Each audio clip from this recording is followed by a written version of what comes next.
Dan ramailah pelajar muslimah ni serba salah, macam mana ni? Kalau aku ni sedang ini tidak boleh ni.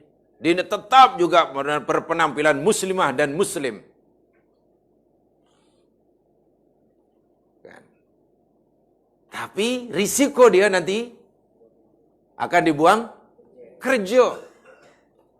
Tak apalah kalau dia bekerja mungkin baru masuk sehari dua bekerja hanya sebagai kerani umpamanya. Ya mungkin tidak rugi. Tapi kalau sudah berjawatan tinggi, macam mana ya? Mana nih kalau aku tetap dalam kebenaran, risikonya aku dibuang kerja. Kalau aku tak nak buang kerja, ya kena ikut peraturan. Jadi mesti berpakaian skirt yang mini. Skirt yang mini. Bawah terlalu mini dan atas mesti you can see. Ya, maksudnya yang tak ada lengan. Tak ada lengan. Kan ada kan pakaian tak ada lengan tu. Macam sila itu panggil fashion you can see. Kalau aku dibuang kerja, macam mana? Penghidupan aku sehari-hari, tanggungan ada, ini. Ya, mungkin yang muda-muda, yang mungkin batu tu 17 tahun, 18 tu mungkin seronok disuruh pakaian begitu. Kan dia baru 18 tahun. Aku ni sudah 18 terbalik, takkan apa enggak. Coba macam mana? Dan ini contoh, tak ada kena yang hidup ataupun yang mati. Katakan sajalah kalau begitu fa'in tawallau, ingat ayat ini. Itulah maksud saya. Ingat at-taubah ayat akhir ini, jika mereka berpaling tak nak menerima prinsip kita, kebenaran kita, tidak mau menghargai ibadah agama kita, sudah katakannya hasbiyallah. Yang mencukupi aku adalah Allah, bukan engkau. Mungkin aku kehilangan sekian bulan ini. Tapi aku masih punya Allah. Alaihi tawakkaltu. Sudah. Kalaulah kita dibuang kerja karena kita berada di atas jalan Allah, jangan khawatir. Itulah. Nah, di situ kita katakan hasbiyallah. Kita dibuang kerja sedangkan kita berada di jalan Allah. Katakan hasbiyallah, hasbiyallah, hasbiyallah. Alaihi tawakkaltu. Tapi kalau kita dibuang kerja karena mencuri duit syarikat, tidak boleh hasbiyallah. Ini suka sangatlah. Sekarang tengok macam mana ni kamu dah tak kerja dibuang kerja ni. Hasbunallah wa ni'mal wakil. Apa puncanya? Ya puncanya sebenarnya taklah besar sangat. Aku menggelapkan uang syarikat. Itu tidak boleh, itu bukan hasbi Allah. Itu balasan tunai itu. Itulah maksud saya ayat ini saya sebutkan dalam konteks hari ini. Nabi berdakwah ditolak, bahkan disakiti. Nabi sudah bersikap baik, tapi mereka bersikap jahat. So macam mana? Orang Makkah tak mau menerimanya. Pergi Taif dihalaunya. So macam mana ni ya? Ya sudah kul kata Muhammad. Kul katakan Muhammad. Hasbiyallah la ilaha illahu alaihi tawakkaltu wa huwa rabbul arsyil. Hati pasti jadi tenang. Pasti jadi tenang. Kan yang menghidupkan kita tak ada yang mengadakan Allah. Kita tidur yang menjagakan yang Allah. Kita sakit yang menyukan Dia. Yang bagi mata Dia, yang berikan mata Dia. Kenapa kita tiba jadi takut? Itu syaratnya ya, kita kata hasbi Allah tadi, kita berada di atas jalan yang benar. Bila kita berada di jalan yang benar, tiba-tiba tadi ada ancaman, ada madarat menimpa kita, kawan dekat jadi lari. Hanya karena kita benar. Jangan takut hanya kehilangan dijauhi oleh kawan. Syaratnya kita berada di jalan yang benar. Lainlah kalau kawan semua lari menjauhkan kita karena kita salah, padan muka. Kadang orang terlalu takut ditinggalkan. Ya macam mana nanti? Ya memang begitulah agama. Sekurang-kurang insya Allah kalau kita berada di atas jalan yang benar, insya Allah belumlah dipanggil gila. Insya Allah. Nabi Muhammad sudah hari-hari panggil gila, pembohong, itu dah biasa. Ramai yang menghendaki, yang menginginkan nyawa Nabi Muhammad. Banyak, kan? Begitu sekali. Jadi kita insya-Allah Ta'ala sampai itu. Tuh maksud saya ya. Jadi tawakal gitu. Kita berada di atas jalan yang benar. Bukan kita memilih, tapi Allah yang suruh. Kemudian kita menghadapi masalah. Jangan kalah, jangan hanyut dengan masalah. Oh, kita mengalah, tidak boleh mengalah. Hasbi Allah itu senjata yang sangat-sangat kuat. Tawakkaltu alaih, tawakkaltu Allah, atawakkalu Allah. Sudah, tak 100%. Syaratnya itu tadi ya, kita berada di jalan yang benar. Yang pertama tadi, kita sudah melakukan ikhtiar ikut sunatullah dan syariatullah. Yang kedua ini, sudah berada di jalan benar, tidak salah. Dan kita yakin. Sebab kalau tidak, rugi nanti kita. Sangat-sangat rugi. Hanya karena ketakutan. Apalagi zaman sekarang kan orang mudah sekali ya. Mudah sekali apa itu? Ya, apa istilahnya itu?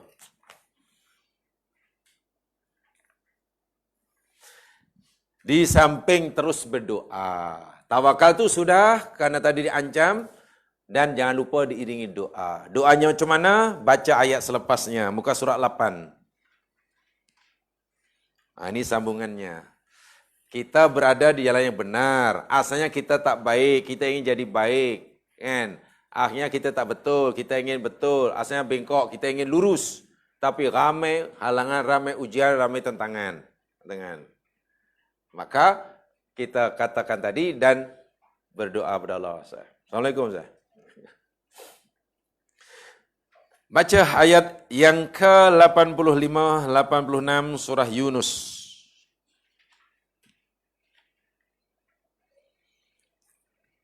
Faqalu 'ala Allahi tawakkalna.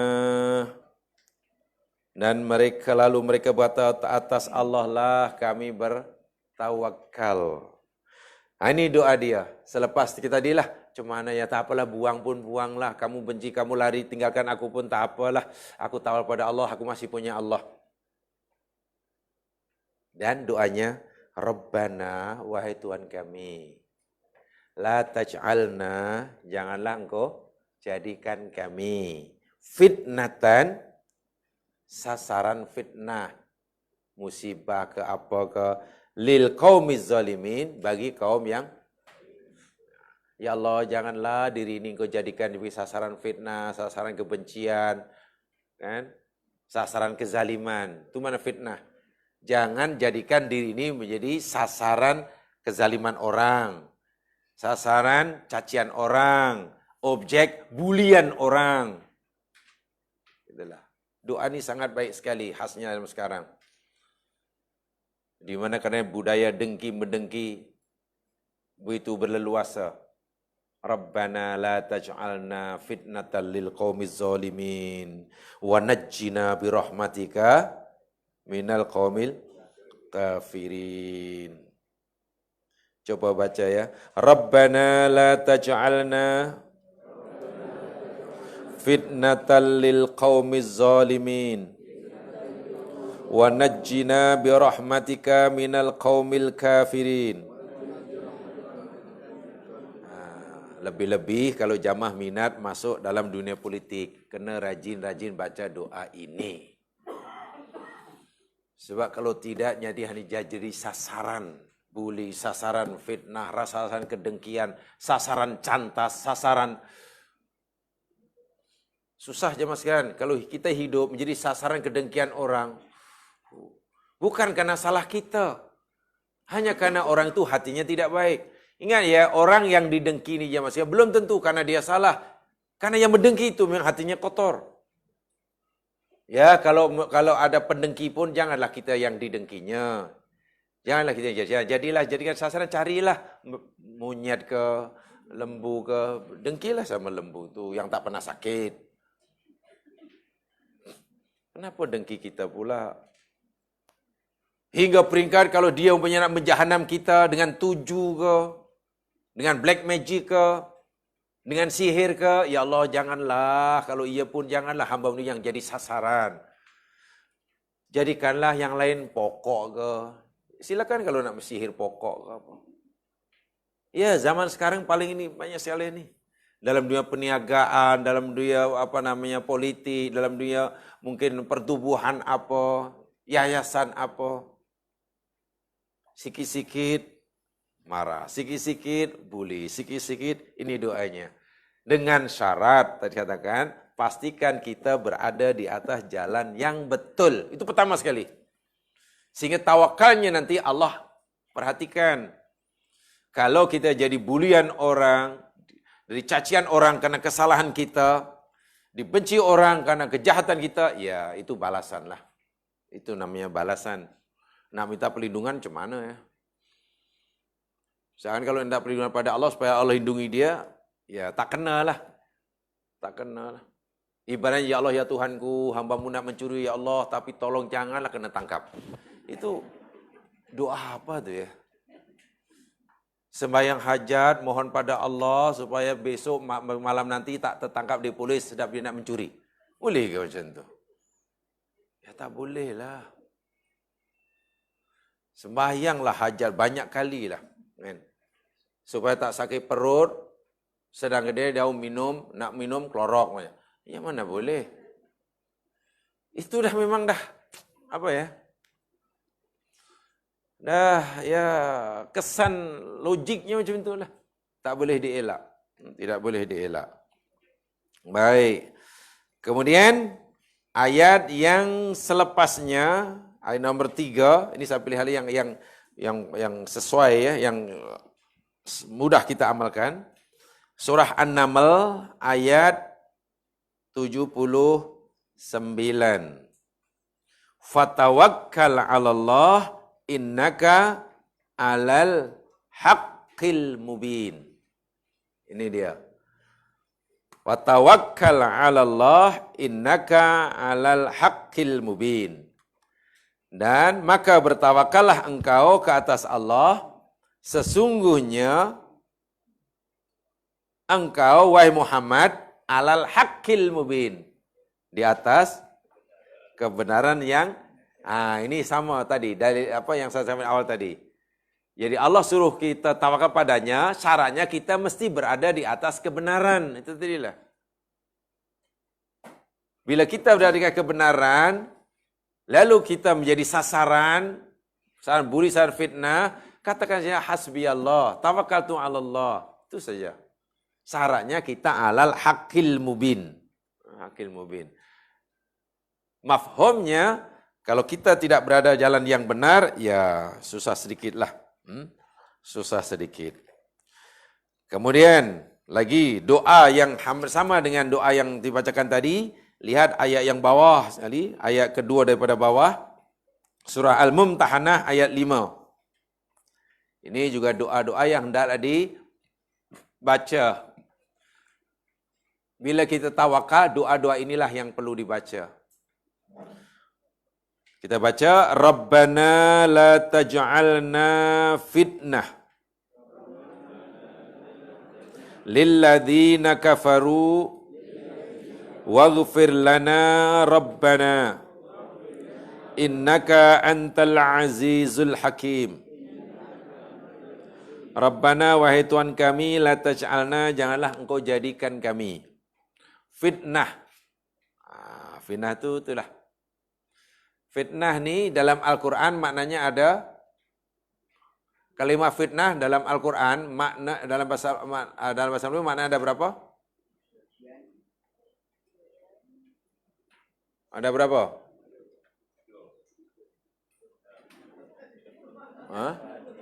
Tak, saya saja je. Saja nak ni exercise jari. Ini. Kenapa pula itu 8 sebenarnya? Ada berapa fitnah? Saya menunjukkan yang jari saya masih lengkap 5, bukan.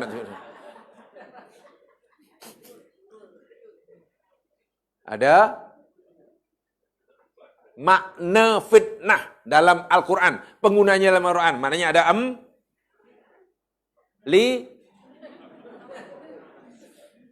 Lipat ke emma. Ada 4. 1, fitnah bermakna fitnah kesesatan atau penyesatan. Makna pertama. 2, fitnah maknanya ujian. Ujian ini makna musibah, bencana, itulah maksudnya. Gunung berapi, banjir besar, gempa bumi, ujian maksudnya begitu, penyakit. Yang ketiga, fitnah maknanya siksaan. Siksa. Jadi memfitnah maknanya menyiksa lah. Yang terakhir, fitnah maknanya membakar. Membakar. Pertama maknanya kesesatan atau menyesatkan. Kesesatan itu dia punya isimnya. Menyesatkan itu dia punya verb dia. Yang kedua, ujian. Musibah, bencana atau menguji. Fi'ilnya menguji. Ketiga, siksaan. Fi'ilnya menyiksa. Dan yang terakhir, membakar. Membakar itu fitnah. Sekarang, ada dalam ayat Quran berbunyi begini. Al-fitnatu asyaddu minal qatl. Atau al-fitnatu akbaru minal qatl. Fitnah itu lebih dahsyat daripada pembunuhan. Atau fitnah itu lebih besar daripada pembunuhan. Okey, sekarang fitnah dalam kalimat dalam ayat tadi apa maknanya? Pilih satu di antara 4, pasti betul.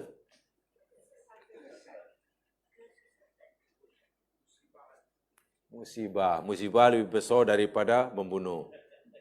Oh iya ke? Musibah itu sakit perut, sakit gigi.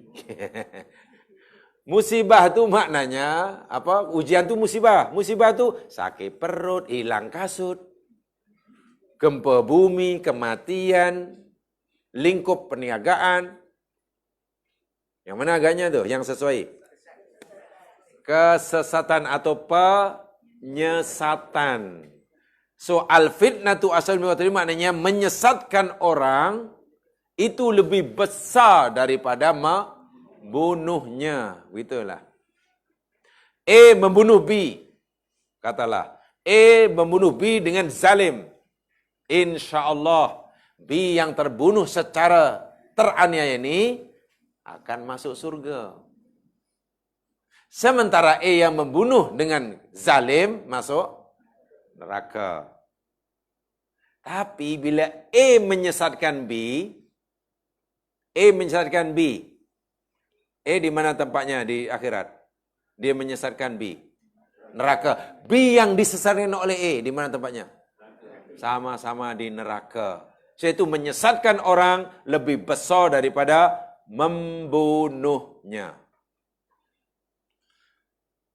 Tapi sayangnya ayat itu selalu disebut jadikan dalil bila tajuk syarahannya cerita tentang sekarang ni fitnah merajalela tuan-tuan. Fitnah siang malam pagi petang. Wahal fitnah itu lebih besar daripada membunuh. Allah berfirman. Betul, ayatnya bunyinya begitu. Tapi maksud fitnah di situ tak sama dengan fitnah bahasa Melayu. Fitnah bahasa Quran tak sama dengan fitnah bahasa Melayu. Fitnah bahasa Melayu apa ya?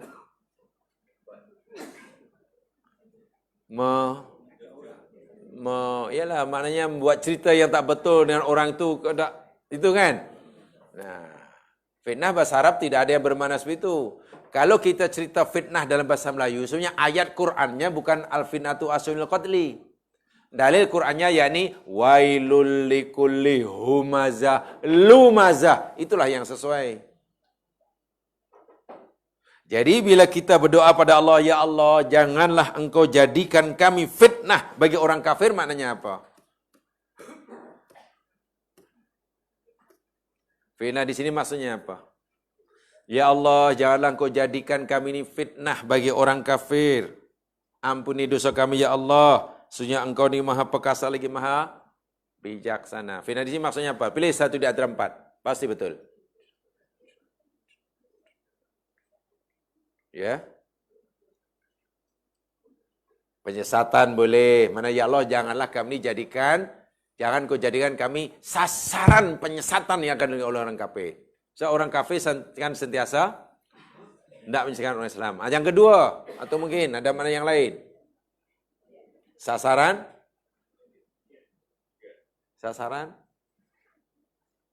siksaan, bully, dan seterusnya. Gitulah. Ini doa hendaklah dibaca bila kita sudah bertawakal pada Allah. Jadi tetap saja walaupun kita serahkan segala keputusannya pada Allah, di tangan Allah, karena Allah yang maha mengerti yang terbaik buat hambanya yang diridhoinya, kita merayulah, ya Allah, walau bagaimanapun ya Allah, walaupun aku sudah berserah dipadamu ya Allah, janganlah Kau jadikan hambamu ini fitnah bagi kaum yang zalim, fitnah bagi orang kafir. Hendaklah senang. Apalagi kata-kata sekarang ini banyak sekali usaha-usaha menyesatkan orang Islam tanpa kita sedari melalui pelbagai macam lah. Mungkin melalui budaya, melalui ekonomi, melalui pemikiran, melalui macam-macam lah. Cara menyesatkan. Cara menyesatkan. Jadi tanpa kita sedari. Baik, begitu ya. Jadi beberapa ayat telah saya sampaikan. Terus saja mari kita baca doanya. Yang berkaitan dengan nama Allah Al-Wakil. Kita tutup dengan doa. Muka surat 9.